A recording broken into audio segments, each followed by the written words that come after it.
Anti Pakistan alliance کو بانی chairman P T I lead کر رہے تھے۔ رؤف حسن کی خفیہ بات چیت سے واضح ہوا کہ یہ لوگ ملک دشمن قوتوں کو خوش کرنے کے لیے روابط قائم کرتے ہیں۔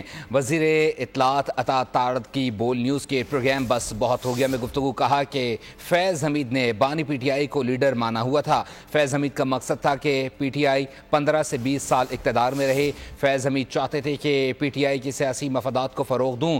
کوئی سیاسی جماعت یا سیاستدان پاکستان سے بڑا نہیں، پاکستان ہے تو سب ہیں۔ آرمی چیف محب وطن اور تیز چلنے والے شخص ہیں۔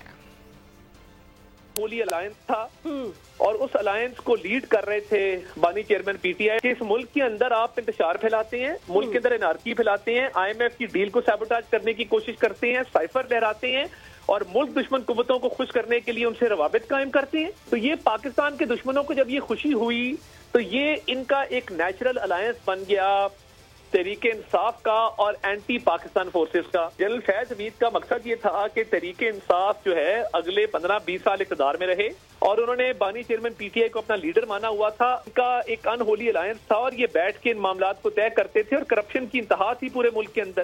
نو پولیٹیشین اور نو پولیٹیکل پارٹی از بگر دین پاکستان۔ جو آرمی چیف ہیں وہ انتہائی پیٹریوٹک شخص ہیں اور اسٹریٹ چلنے والے آدمی ہیں۔ دوسرا وہ حافظ قرآن ہے اور ان کو بڑی ڈیپ انڈرسٹینڈنگ ہے جیو پالیٹکس کی، ریلیجن۔ سبسکرائب کریں اور بیل دبائیں تاکہ کوئی خبر رہ نہ جائے۔